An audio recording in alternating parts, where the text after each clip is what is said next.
you're that guy and you just came off a draw, I think rematching will be the most competitive thing to do as an athlete. With the Jake Paul situation, is like, it's a money grab fight. Was in a bit of a hole, and he gets an opportunity to fight Jake Paul for $200 million or whatever. I don't mind it at all. As long as Gervonta Davis comes back to the world of boxing after he gets done with this, hey man, you got your money, no worries. The showdown draws near as Jake Paul and Gervonta Davis put in intense training for their highly anticipated clash. Jake focuses on building strength and size, while Tank polishes his speed and knockout power. With both camps locked in and determined, anticipation rises as fans follow every move leading up to one of the most talked about fights. I don't get it. Yeah, this Santa Cruz out here to get you. You can't let it burn, baby, let it burn. Mind over matter, son, mind over matter. This is the blues on. Ain't nobody doing no shit like this. Come in the desert. He's trying to stay away from the desert. He come in the desert. Shakur Stevenson weighed in on the growing wave of unusual boxing spectacles. He argued that matchups like Jake Paul versus Gervonta Davis don't truly add anything meaningful to the sport. However, a fight such as Floyd Mayweather stepping in against Mike Tyson carries a different kind of weight. In his eyes, legends like Mayweather and Tyson already have secure legacies, so if they return to the ring for a payday, it should be accepted as part of the game. Stevenson explained that those matchups bring nostalgia and excitement to fans without damaging boxing's image the way celebrity-style exhibitions often do. Bad for the sport of boxing. I mean, I feel like in Floyd and Tyson situation is different than Jake Paul and Buddy. I feel like with Floyd and Tyson, it's like, okay, y'all deserve it. Y'all legends, y'all paid homage, y'all did the most for the sport of boxing already. So you deserve a big payday and be cool. I'm cool with it, I like it. But with Jake and Buddy, I feel like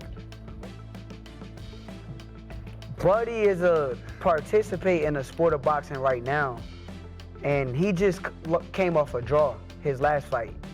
So if you're a real champion and top level guy that you say you are, which I think you are too, I think you're the truth. But if you're that guy and you just came off a draw, I think rematching will be the most competitive thing to do as an athlete. With the Jake Paul situation, is like, it's a money grab fight. So to me, it's like some WWE shit. Yeah, think it joke out. Like, I mean, okay, so he gets this fight with Jake. His value goes up. No, it doesn't. You don't? It don't? Not in the sport of boxing. You don't I think mean, he it may. the demand more because he's, you know, because when we looked at the was a Floyd and Just hypothetical. You know, we speak hypotheticals at time, right? You go in there and that big ass nigga knock him the fuck out. I'm just saying hypothetical. Go in there and knock Tank the fuck out. that big ass nigga being Jake Paul. Yes. Okay, just one. Knock him the fuck out. Because he's bigger than him. Yeah. For one. By chance, it is a fight. I think the thing is with Buddy and Jake fight, I feel like it's two sides of me with it. Because from a competitive aspect and me being the mentality that I got, I feel as though I probably would have done the rematch. But then from a business aspect, if I would have done the rematch and I did not win the fight, the Jake Paul fight will be a lot less money and a lot less lucrative. So, you think so? From a business aspect, I understand that anybody that with a business mind probably would have took that fight for as much money as it was. So I'm a realist. Like, I ain't gonna just bash, bro. UFC President Dana White didn't hold back when addressing the potential showdown between Jake Paul and Gervonta Davis. He admitted that while the matchup hasn't generated much genuine excitement among fans, it could actually work in Davis' favor. With Davis facing criticism and setbacks outside the ring, Paul's financial offer arrived at a crucial moment, giving him an opportunity for both exposure and earnings. In a surprising twist, White even suggested that Paul might have a real chance of beating Davis, not through better boxing skills, but because of his physical advantages. He pointed to Paul's size, power, and reach as decisive factors, while stressing that Davis, despite his punching strength, is considerably smaller and more accustomed to lighter opposition. In White's view, this fight wouldn't come down to skill alone, but to whether Davis can handle the natural advantages Paul brings into the ring. Jake Paul to beat Gervonta Davis. This is not a fight that I'm excited for at all. I would rather have Gervonta Davis fighting in a real boxing match against the likes of Lamont Roach, Shakur Stevenson, Keyshawn Davis, Emmanuel Navarrete, anybody that is in the 135-pound division and around. That's where I want to see Gervonta Davis fight. However, we live in a world where everybody is trying to do things as big as possible.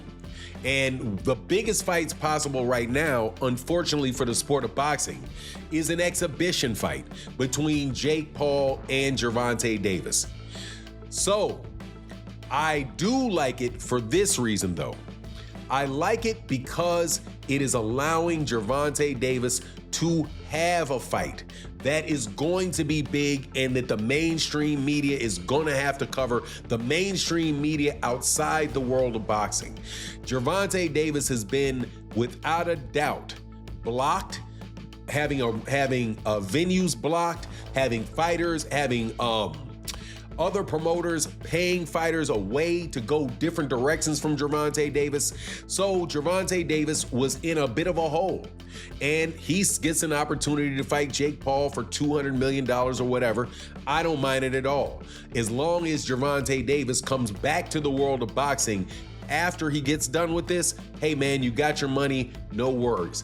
But you gotta love Dana White having the audacity to pick Jake Paul in this fight.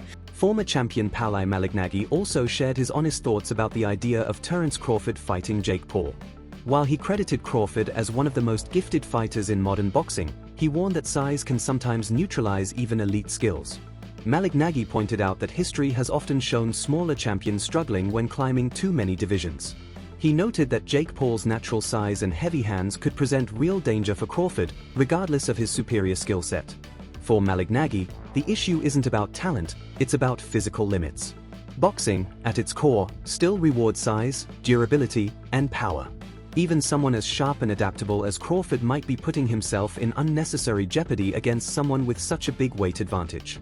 I think Davis is more to lose because he's the bona fide world champion. I don't care if he's much smaller. I think Jake Paul has sort of plateaued as far as where his boxing is concerned. It's rather low level. He's big, he's physical, he's strong, he can hit. So there is that risk. Davis, at lightweight, you're in a moment where it's too physical for you. You can clinch. Against the heavyweight, where you clinching? You ain't getting out of that corner just clinching anymore if you run out of space. You know what I mean? So it's interesting. But Davis, listen, there's a lot of talking points that I'm sure we'll get into when this gets closer to the fight. Davis can still punch at lightweight. Can he drop a heavyweight? There's a lot to gain there, right? If Davis knocks... The answer is yes. If Davis drops Jake on his ass, as much as Davis is the one with more to lose, it's still a highlight moment. A visual that will stay forever. Yeah, but if you get dropped, even if you're smaller, you're still a world champion, multiple weight classes. If you get dropped, what's the look? What's the feel? On the inside, as boxers, me and Chris Algieri, the champion, even you, Jimmy, you have fight experience, so we know that the risk is a big guy that big hits you. You're probably going down if you're a small guy, if he hits you clean. So we know the risk, but how does it look to the public eye who don't understand that? You know what I mean? The public. So there is a lot to lose, though. There's a bit to gain. I wouldn't necessarily have an issue with this had Davis's career arc been one that benefited boxing. Davis was manufactured and put into a position where he's supposed to benefit boxing, and I don't think he has. I think he's hurt boxing. So by giving him this reward, that's my problem. Why are we watching this? Why don't you make him earn his spot that he still hasn't earned mine? Reports revealed that the organizers had to scramble after the original venue refused to stage the Jake Paul-Gervonta Davis event. Officials reportedly dismissed the fight as more of a showbiz spectacle than a genuine contest, leading them to deny approval. The rejection surprised many, since the first location was thought to be perfect for drawing a huge audience and generating significant revenue. Instead of scrapping the fight, promoters quickly moved to lock in a new arena willing to host it. While the solution kept the event alive, critics pounced on the move as proof the matchup lacks sporting legitimacy. Detractors argue that if such a prestigious venue wouldn't touch it, that says everything about its credibility. The sudden relocation has become a story of its own, highlighting the broader debate over whether these crossover fights are good or harmful for the sport. 35 pounds. Jake Paul is over 50 pounds heavier than Gervonta Tank Davis, and he's nearly a foot taller than Gervonta Tank Davis. So no sanction body wants to, and no commission wants to, should I say, I keep saying sanction body, no commission wants to sanction it. They don't want to be a part of it, as I told you guys. So they announced that the fight was going to take place November 14th in Atlanta at the State Farm Arena where the Atlanta Hawks play. And the Georgia Athletic Commission, he came out and he made a serious statement. And he let the world know that they falsely advertised this fight, okay? Because no commission won't sanction it to be a real boxing match, let alone they're not even interested in allowing it to be an exhibition, okay? They don't even want it to be, they don't even want to be responsible for an exhibition of this magnitude, right? So he comes out and he says, the commissioner, head of the Georgia Commission, he comes out and he says, quote, I believe it's in the public's interest to know because they've been promoting something they should not have been promoting. It's the dumbest thing I ever heard. It's a money grabber, and I'm not okay with that. So they telling him it's just for the money. Former world champion Carl Froch didn't mince words when discussing Jake Paul's career. He argued that Paul isn't pursuing boxing greatness but is instead chasing paydays. Froch claimed Jake handpicks opponents not based on skill level or danger, but on who will bring the most attention and financial gain. While Froch admitted this strategy works for promotion and business, he said it blocks Paul from ever earning true respect as a serious boxer. He'd mentioned me before, and there'll be people out there saying, oh, Carl Froch's talking about himself, he's after a payday. Listen, I'm not after a payday. I'm doing all right. There's no problems with my finances. But I'll take the fucking payday, of course I will. And I'll end Jake Paul with one punch. I'd go in there one-armed and beat this guy. He can't box. He's absolutely fucking useless, which we saw last night with Mike Tyson. Talking about Canelo Alvarez. I've not mentioned Canelo Alvarez because it's just laughable. Jake Paul, Canelo Alvarez, can you imagine? I mean, Jake Paul fancies that and he jumps in the ring with him. I will pay homage to him because fair play, if he jumps in there with Canelo Alvarez, he'll get absolutely fucking destroyed and it will be fast and it will be messy and it will be bad for his health as well, potentially. UFC veteran Nate Diaz brushed off the fight entirely, saying he had no interest in even predicting an outcome. For Diaz, this isn't a legitimate contest but a money grab built purely for pay-per-view numbers. He blasted the current direction of boxing, arguing that these staged attractions hurt the sport's credibility. In his eyes, bouts like this are not about testing skill or pride, but about stacking profit. And with that in mind, Diaz refused to treat it as anything close to a real fight. I gotta ask you, Jake Paul versus Gervonta Davis. Does Davis have a chance? Gervonta is a great boxer, but he ain't gonna do. So you got Jake Paul by knockout, or? No, I don't got anybody, but I don't think. He's just too small. It just. I don't want to beat up somebody that small. I don't want to, you know what I'm saying? What do you think of the fight? I don't want to lose to somebody else. There's no point in the fight. It's a great fight, actually. You think I'm not hating on the fight, but I think.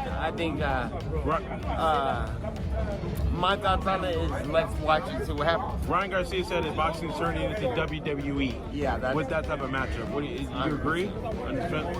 Last thing, White House card, like he said, you want Conor McGregor? Yeah, but the whole thing's on WWE. So right. It's like, at least that's happening and it's getting something to talk about, something to watch.